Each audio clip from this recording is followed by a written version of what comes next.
Every professional has a unique magic waiting to be discovered. At Finding the Unicorn in You helps you unlock your hidden potential.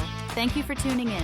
Now switching it over to our host. Hello, everyone, and welcome to another episode of Finding the Unicorn in You. Today, I have a special guest who is the founder and CEO of the Legacy Leadership Academy for Women, best-selling author 2 times, and certified business leadership coach and success mentor, and a former chief human resource officer supported some of the world's largest global Fortune 100 organizations. She combines proven, simple marketing and business strategies with leading-edge mindset and leadership success tools to help leaders create freedom based on businesses and careers that create joy, fulfillment, and legacy.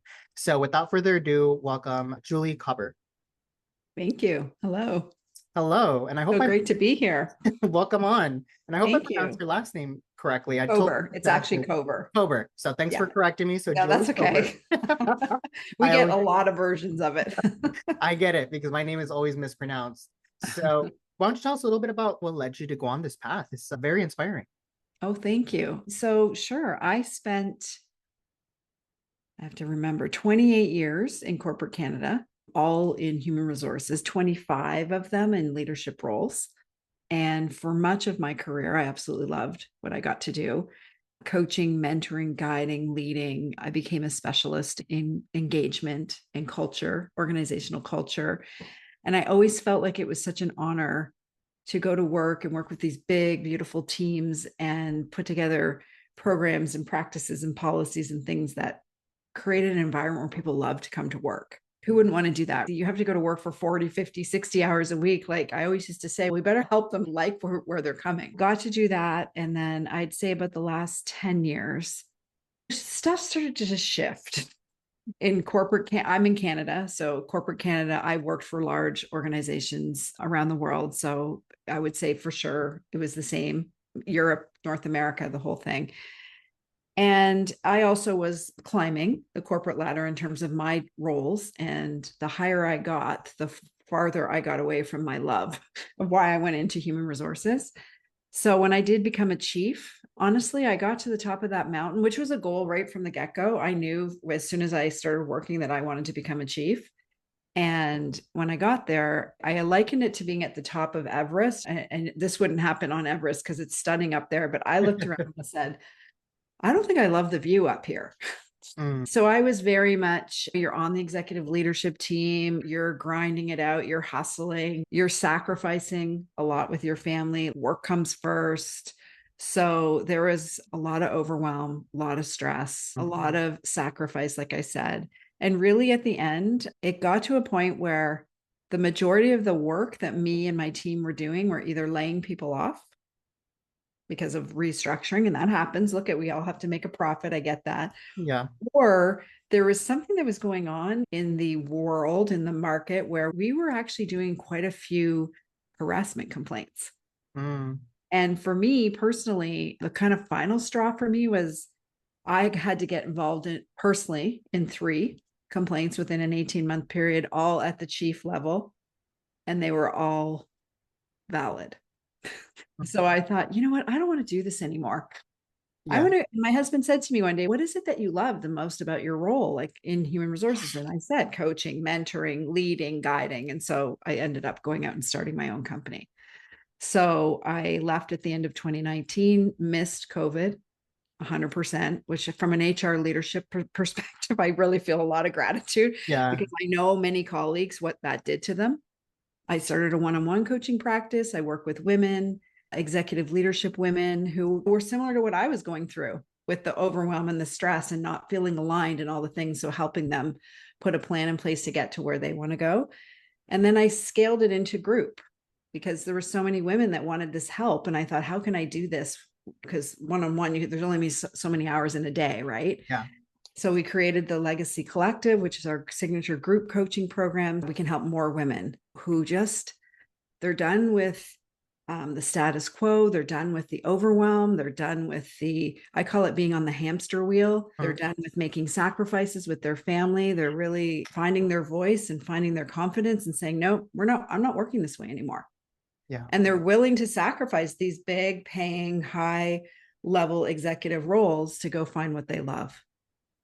So that's how I landed here. And so we're on a movement over here. We actually are now we are redefining what it means to be successful for women, because the hustle and the grind and the corporate culture, success paradigm culture there is right now, I'm sure it's not, in my world, I don't believe it's conducive for women, especially women with children, but I would say the same for men, to be honest with you. I just don't work with men, but specifically for women and what they want to do and the balance they want to have and the impact and influence and all the things they want to have.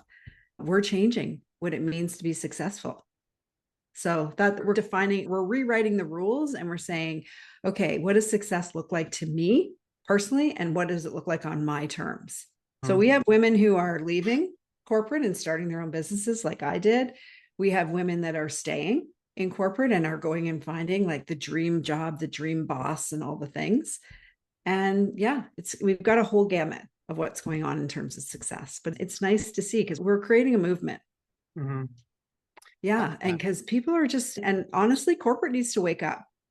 They really need to do it because the new generation that's coming into the workforce, they're not putting up with this. No. Women are starting to go, nope, I'd rather make less money and have this and this in my life. And men too. I'm finding a lot of men reaching out saying, Julie, can I hire you as a coach? And I just don't work with men. Sometimes one-on-one I do, but I refer them to other people, but they're having the same issues. Yeah. There's this is not how I want to live my life. So that's where I landed here. I love that. And there's a lot of intersectionality of what you do and I do. And one of the things I realized working with women, because I primarily work with queer individuals, so queer women and queer men.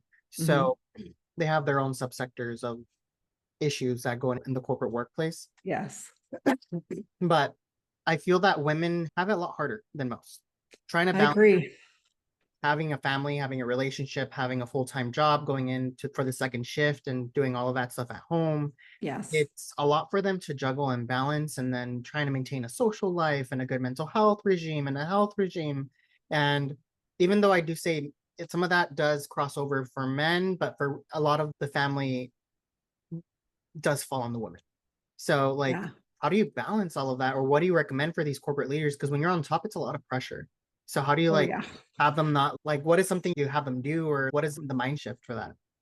That's 100% it, what you just said. So the two big things we work on with the women I work with are mindset. So when you're in this situation, when you're so stressed and there's so much pressure and so much expectation in these senior roles, you lose sight of the forest, right? You're just looking at a tree and you're trying to get through the day. And like you said, you're trying to get the kids to school and do that. And there's all this pressure, you're right, for women. And we put it on ourselves a lot of the time I call it the Martha Stewart syndrome. Like we have to have the perfectly decorated house and the balanced meals at 6:00 for the kid and all the things, right? So we work a lot on boundaries, balance, your voice. So a lot of women that I work with, these are powerful women and they've lost their confidence because they're in this very stressful situation, right? And that can take you out at the knees. So women come to me all the time and say, oh my gosh, Julie, I've lost myself. I don't even know who I am. I'm like, no, she's in there. You haven't lost yourself. We just have to go in there and find her, find that voice, bring her back up, and you can decide what conversations you want to have at these tables. And interestingly enough, and I was in this boat too. I was in this boat where I felt trapped. I didn't feel like I could voice my opinion about how I wanted to. Because most women that I work with, and myself included, we want to do great jobs, but we also want to be great moms and great wives and great friends and all the things. I work with them to find that voice and go back and speak to their leader, which in most cases is the CEO, and tell them, like, this is what I need to succeed. And sometimes it works and sometimes it doesn't. So we start there and then we work together. Okay, this isn't working. He's not, or he or she's not receptive, blah, blah, blah. Okay, we always have choice. This is the other thing. When we're in this situation, we feel like we have no choice, especially when there's a huge salary attached to it. So the other thing we work on is we always have choice. We can put plans. No, you can't walk away from your job tomorrow. We get that. You have to pay your bills, but we can put a plan in place. Yeah. And a lot of the time, what ends up happening when the women do this work and really change their perspective, build back their confidence, find their voice, they negotiate exit strategies. They end up going and getting big fat severances because they've been there for a long time and they're very senior and all the things. And I help them negotiate that. And then they can go and do what they want to do. Or at the very least, regenerate their batteries because they're so depleted at that point, right? And sometimes it depends on each person, but there's some people, they just have to leave. They have to get out of the environment. The environment's not going to change. So I guess the short answer is you always have choice. Sometimes you just need someone to help you put it together. And that's a lot of what we do is just, okay, hang on. What is it that you would love? What would you love? And when they get away from it, especially if they've left, that's when we start designing what the next chapter looks like. So it could be another job. It could be your own business. It could be philanthropic. It could be a whole bunch of things. They sit down and say, what would I love? We call it the magic wand exercise. Like back when we're kids, like we had such big dreams when we were kids, right? And life just takes over, goes, nope, that's not happening. Or you have bills to pay and all the things. And so they dream what they want and then they design it, like literally writing out a script. And pretty much almost all of them that I've worked with have gone and found it. So basically what they're doing is manifesting it, right? Yeah. I just don't use that word because it's so overused, but that's what they're doing. They're using their imagination to create what they want, and then they're bringing it into the real world. I love that. And I do feel like manifestation it's a real thing. It's a belief. It's something that you put out in the world, but to go into the science of it. Yes. There was this whole research study that was conducted on the future self. And the more you are linked with the version of you that has already reached the goals, is where you want to be, the more in tune you're going to be to align your current habits to fit that future self. Yes. So by manifesting it or by imagining it, you're making it more concrete, more realistic, and you're going to start acting like that version that you want to be. Yeah. Yeah. And that's why we call it design her. We have women who have designed their dream bosses. I had a woman reach out to me the other day, one of my dream clients. She said, I just had to write you a note. I just had the best meeting with my boss. She literally designed him, wrote him on paper, and went and found him. And she's in a dream job now. And she loves her boss. And she came out of a very toxic work environment. And I'm like, oh, I'm so happy for you. She goes, I literally manifested this man, which she didn't. But by doing that, you're right. She's put herself into a position of seeing herself working really collaboratively and in this beautiful working relationship, right? Where she's respected and valued and all the things that she literally wrote down. Because at the point when she came to me at the beginning, she didn't think she was worthy of any of that. So it's a lot of worth as well. And I work with women too on wealth. There's a whole weirdness around wealth with women, executive women. Oh, yeah. So that's a lot of money mindset issues, which I guess the whole world has, I think, to a degree, but executive women, like a lot of them, they won't ask for what they're worth in terms of their value. And they're often the lowest paid. And I'm like, hang on, no, we got to go in anyway. So there's a lot of coaching and cheerleading around what they're really worth. No, I could imagine. And I see the same thing over here. The clients that I'm working with, one of the two biggest issues is feeling guilty for leaving the current position because they feel loyal to them. And then two, once they actually find something, they settle for less. Yes. My biggest struggle working with them is whatever number, I tell them, think of a number that you want to make. And before you even tell me, double it. Because I can guarantee you're going to give me a number that's going to insult your talents. Yeah, it should make you uncomfortable. That's what I say. You feel sick to your stomach? Good. We're on the right path.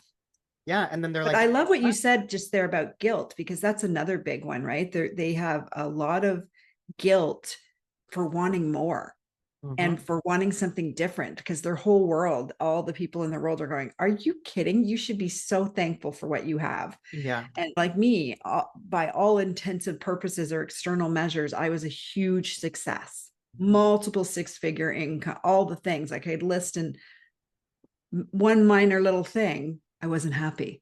And as Tony Robbins says, what's that quote? That's basically, he says it's such a great quote. He basically says it's the definition of failure is getting to the top of your game and not being fulfilled. Yeah. what's the point of going to the top? And unfortunately, men and women, there's so many in those senior roles that would die to do something different. Oh yeah. But they can't. They're tied financially.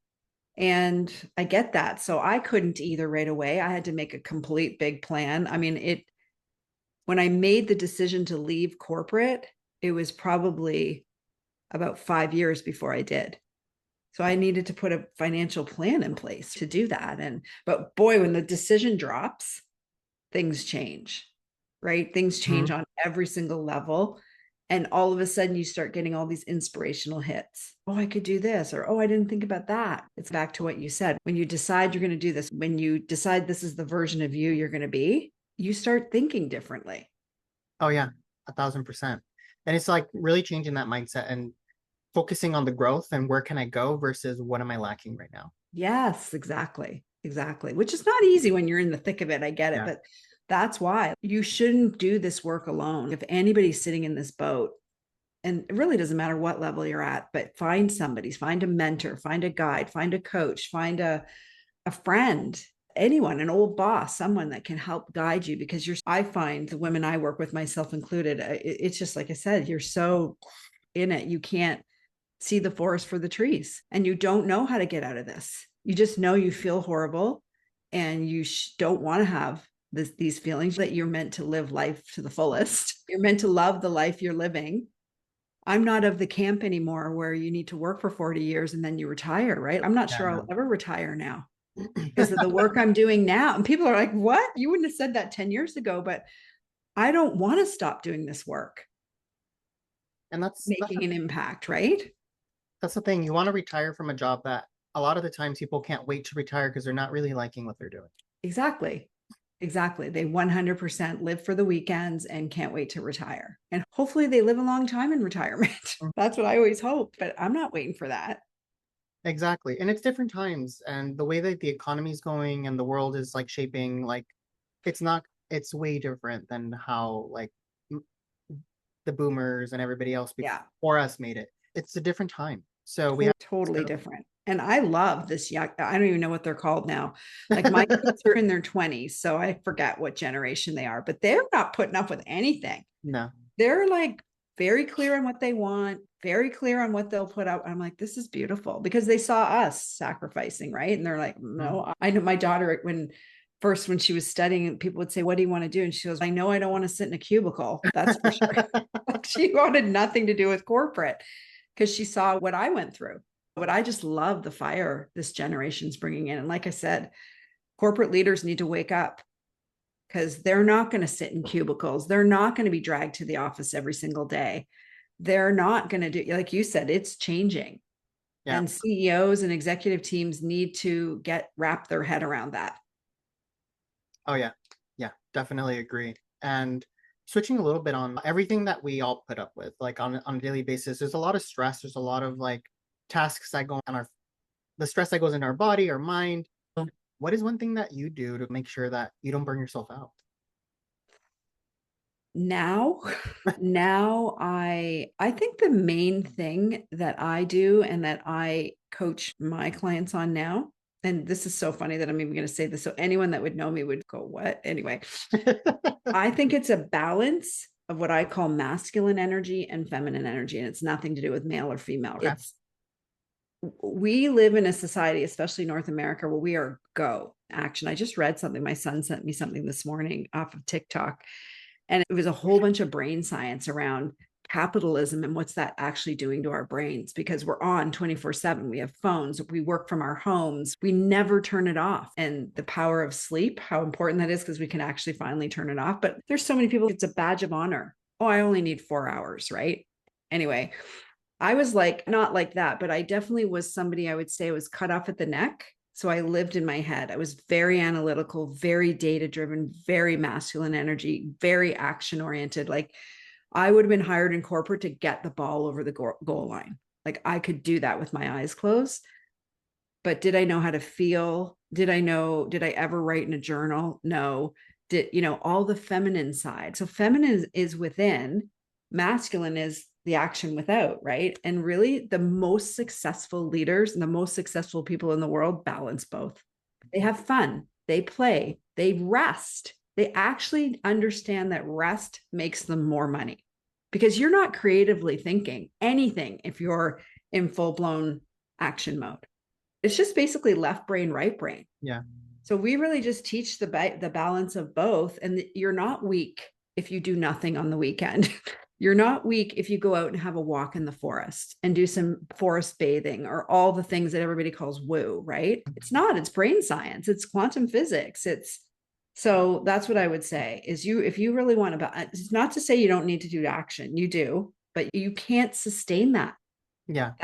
That's why everybody's so sick. And you must see it in your practice, right? Like they're stressed, they're sick, and then all the physical ailments that are happening from this, like stress is the number one killer right now. Yeah. And it's causing all these other ailments, but it's the core, right? Yeah. So I just don't know what has to happen, especially in North America, before we wake up to this, like really wake up to this. Yeah. And it's unfortunate because a lot of like the clients that come to me are already going through burnout. They're already Yes. through these like Yeah. illnesses and they're at the tail end of it. So I'm doing a lot of intervention work when I wish I would have done more preventive work. And the more prevention I do, people are like, that doesn't affect me. It's not me. And then a year or two later, they come to me are like, I should have listened. I'm like, it's Exactly. bad. And I'm like, but it really does take a minor scare for people to start paying attention. I'll tell you, my scare was I couldn't get out of bed one morning. I was supposed to get up, go to work, and I could not for 3 days get out of bed. So I texted my assistant and said, I'm sick. And I didn't know what was happening. I was having panic attacks. My whole body was, I was like, I thought I was having a heart, all the things, right? Mhm. Dread, like heavy, all that. And then it took me 9 months to come back from that. Wow. And I just let the stress go too far. I think of it, I always say to my clients, it starts with a whisper, right? Then it's a pebble, then it's a stone, and then you're going to get taken out by a boulder. Like you Yeah. can't outperform this. You can't. Your body will win every time. Yeah. And so the stress just got too much, and my body's, nope, we're shutting down. Yeah. I tell my clients, your body's going to do what you're not willing to do. Yeah. Its job is to keep you alive. Yeah. So it's doing its job because it doesn't know that you just have a terrible boss and a toxic work environment. It thinks you're like running from a saber-toothed tiger because you're so stressed. Exactly. You would know more about fight or flight than I do, but it's just, yeah, I'm glad you said that because I get geeky. I get geeked out with brain science Oh, yeah. because you can call it whatever you want, conscious thinking, unconscious thinking, all the things. It's all brain science. And the power of what your brain and your conscious mind and your unconscious mind are here to do. So cool to me. But at the time, no, I was just working on the hamster wheel work, wondering how am I going to get out of this? But it's a good question to start asking if you have people are listening to this and they're resonating. That's the first question I always have my clients ask. And some of them get really mad at me. What would you love?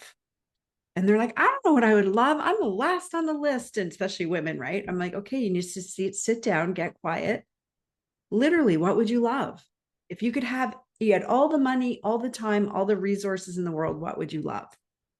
And they're like, I couldn't have that. What if you could? I just keep pushing. What if you could? Another question I always ask, they'll tell me all the things that are limiting. And I'll say, according to who? Who made that up? Right? It's all negative limiting beliefs that we've picked up along the way. Right. And so we just start to unpack that and peel that back. And once they really believe or understand and decide that they get to believe whatever it is they want to believe, you can believe whatever you want to believe. And so when you uncover this limiting belief and go, I don't think I'm going to believe that anymore, because you can choose that as an adult. You couldn't as a child. You were little. You were 5, 6, 7 years old. You were just like, okay, I guess this is what I'm supposed to believe. And in it goes. Yeah. You didn't have the critical thinking to change that, but you do now. But the problem is that getting into the state, this is where the feminine energy comes in, that you can actually get to that belief, that negative belief and go, that's not true. I'm not believing that anymore. Most of them don't even know what it is. Yeah. And that's why I need people like you and I to like really help give that Exactly. outside perspective and really dive in deeper. Yeah. And just help them pull this onion. I call it the onion, peel back the layers and get to the core. And then, nope, that's not true. And off you go. Exactly. Yeah. Yeah. So as we're running out of time and we want to wrap up, I want to ask you the last question, which Okay. is, what is the unicorn lesson that you've learned that has impacted you the most in your life? I think for sure, hands down, is to ask for help. That's actually a strength, not a weakness. And when I finally got out of bed after those 3 days and went directly to a therapist because I knew there was something seriously wrong, that would, like, after 9 months of therapy, that when we were leaving and saying goodbye, that's what she said to me, Julie, don't ever forget you need to ask for help. Because that's why I got in the boat. I was never asking anyone for help. I wanted everyone to think everything was perfect. Yeah. I had this big job and I had this great family and all the things, but I was crumbling on the inside. And it was too embarrassed to ask for help because I, at that time, suffered from perfectionism. That would be it. Like, it is not a weakness. Get help, however that looks for you, and ask for it. Even if it's your spouse or your significant other, your kids, to pick up after themselves, whatever. Yeah. You don't have to do it all. I love that. And you know what? Who cares if the house is messy? Who cares, really? Like, why are you stressing about that? Put some things into perspective. Oh yeah, definitely. And it doesn't have to be your certain way. As long as the task gets done, it gets Yeah. done. Yeah. And even if it doesn't, is it that critical? We have like our big marbles and our little marbles, right? Anyway, we don't want to, anyway, yeah. Ask for help. We could go on. That could be a whole topic, couldn't I it? know. I'm already holding back. I was like, oh yeah. I know. No, I knew that I'm like, oh, this is going to be hard to keep this to, because I knew that we were so similar. yeah, there's a lot of different topics we can go into, and I love that. Well, I'm launching a podcast in June, so I will have you on mine. Oh, awesome. And then we can dive in deeper. Yeah, we'll do the continuation. Yeah, would love that. And I'll put it in the show notes, your website and everything, so that people can Great. find that, which kind of like I wanted to ask, if somebody wants to hire you or if they're interested in getting to know you or talk to you, how can they do that? I think the best way is, head over to my website. You'll see what we call it, the Legacy Leadership Breakthrough Call. It's like a consult call. That's probably the best way.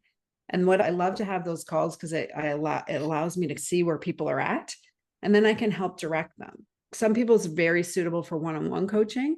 Some people it's great to be in the group and they want that empowered community. So it really depends on the person, where they're at, what they're trying to achieve. But yeah, I would say, and it's on LinkedIn. You can find it up in my featured section.